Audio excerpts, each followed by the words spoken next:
Tapi dalam latihan itu salah satu yang terpenting adalah bagaimana kita membuat anak-anak yang suka dengan basket karena dia suka dan perhatian, itu kita ubah sukanya mereka ke basket itu jadi cinta di basket.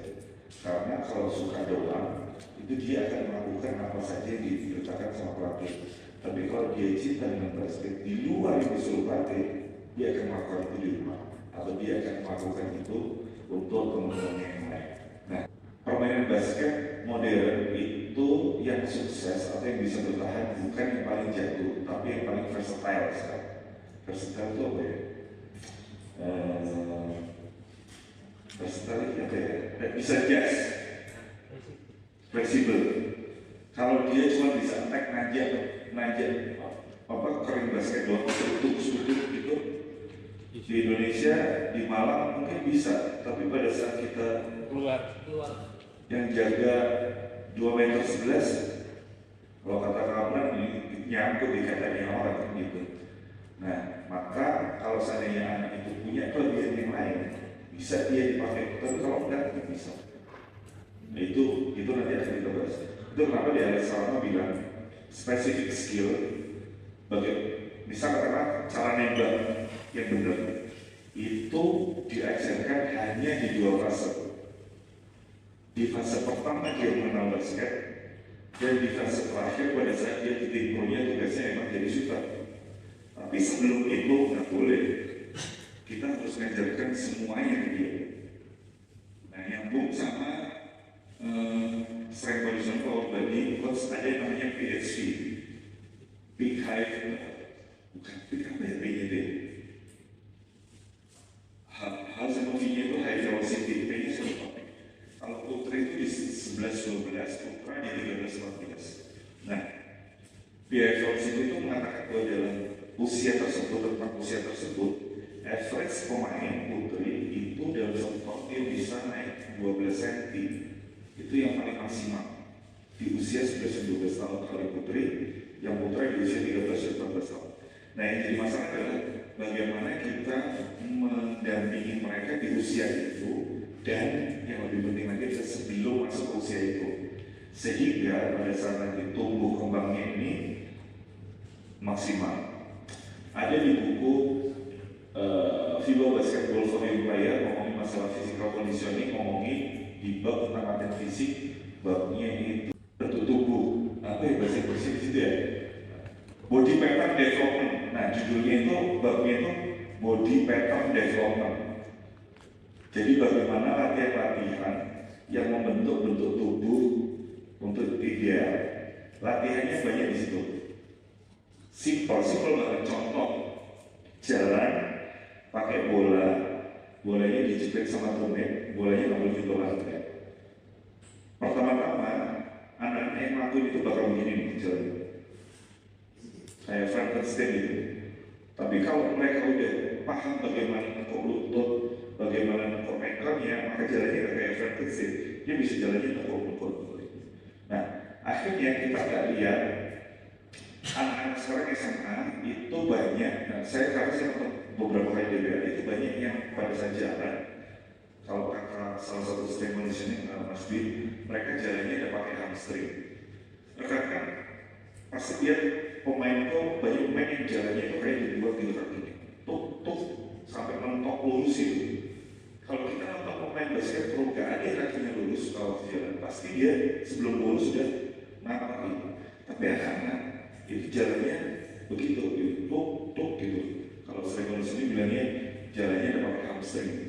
Nah, bagaimana cara jalan, bagaimana cara latih, masalah menghayal dan segala macam, itu ada di latihan itu untuk mendukung itu. Kalau enggak, atau kalau overuse, terjadi yang istilahnya yang sangat keren banget sekarang di anak-anak adalah osgood.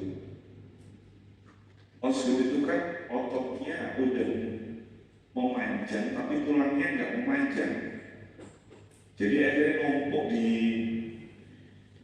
ligamen di tulang itu, akhirnya nyeri di situ. Jadi osgood kenapa? Karena overuse, ototnya dilatih terus, tapi tulangnya belum waktunya untuk berkembang. Nah, akhirnya kita jadi osgood gitu. Nah, bagaimana penguatan sebelum PSV? itu cuma dua, endurance dan kelenturan. Belum ngomongin strength. Sebelum sudah selesai berarti nggak perlu dilatih strength, bukan maksudnya itu.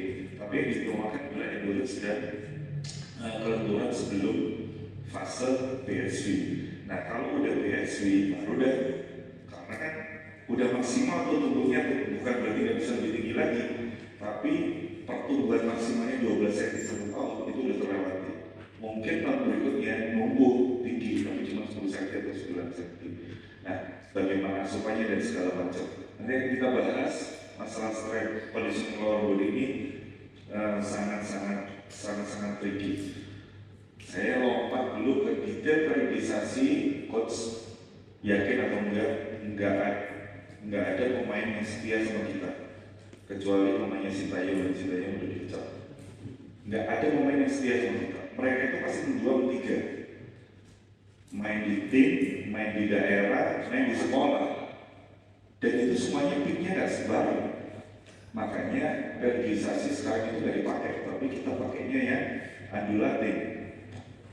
Sebuah periodisasi yang picknya itu bisa lebih dari satu, kita ngomongin undulating. Dan bagaimana proses biar anak-anak itu bagus semua, itu pakainya istilahnya sekarang small set game. Karena di dalam small set game kita bisa dapat endurance hari ini, besoknya dapat speed dan lain-lain. Nanti kita bahas itu. Tim konsep ada di buku itu dan nanti akan saya bahas juga tentang offense dan defense. Bagaimana membentuk sebuah offense dan bagaimana membentuk sebuah defense itu berbeda. Kalau untuk offense, kita cari dulu strength kita itu apa sih? Pemain jagoan kita apa? Pemain jago kita itu big. Maka nextnya kita bikin action gimana caranya bikin kita dapat bola. Misal katakanlah big kita itu jagonya dribble kanan, maka saya taruh big kita di kiri, biar nanti pada saat dribble kanan dia ke tengah, gak ke baseline. Kenapa? Kalau ke tengah opsinya bisa banyak. Gimana caranya pemain big saya dapat bola di kiri? Let's say wing entry, bola dari wing pas ke sono. Ini actionnya wing entry namanya. Nah kalau kita udah dapat actionnya, maka play-nya apa? Gimana caranya bola ke wing, posnya di situ, bola di situ. Nah itu cara bikin offense. Jadi strength-nya apa, actionnya apa, dan play-nya apa, jangan dibalik. Nah kalau bikin defense itu kebalikannya. Nah itu tim konsep itu dijelasin juga di buku Vivo Basketball Pro Player itu buku sakti banget, walaupun udah lama. Nanti akan kita bahas di developing half court tim offense dan defense. Cewek itu butuh perhatian, kalau cowok butuh pengakuan. Loh, itu serius bos. Serius. Coba ke cowok jago hari ini jago, besoknya lebih jago deh. Cowok butuh pengakuan, kalau cewek butuh perhatian. Cowok, lu nggak usah pikirin fisikal kondisi, karena nggak disuruh pun yang cowok lagi pulang kampung. Mereka main-main sepak bola, mereka main di lapangan. Tapi kalau cewek waktu off, mereka jalan-jalan ke mall. Maka fisik kondisi cewek itu lebih susah daripada cowok. Terus yang lain-lain sama sih yang lain-lain. Tapi dua hal itu di luar konsep yang kita bisa hidup berbeda. Kalau di sisi teknik, misalnya kita ngomongin strength conditioning, bikin glutes-nya lebih kuat, karena dengan glutes yang kuat, cewek bakal aman gitu. Terus bagaimana ngomongin masalah nembak, karena cewek ada yang belakang, ada yang pakai yang siap. Terus di rebound, bagaimana caranya rebound di cewek itu beda sama yang cowok, karena kan box ini beda dan segala macam. Outlet pasnya dan segala macam. Statistik akan kita bahas di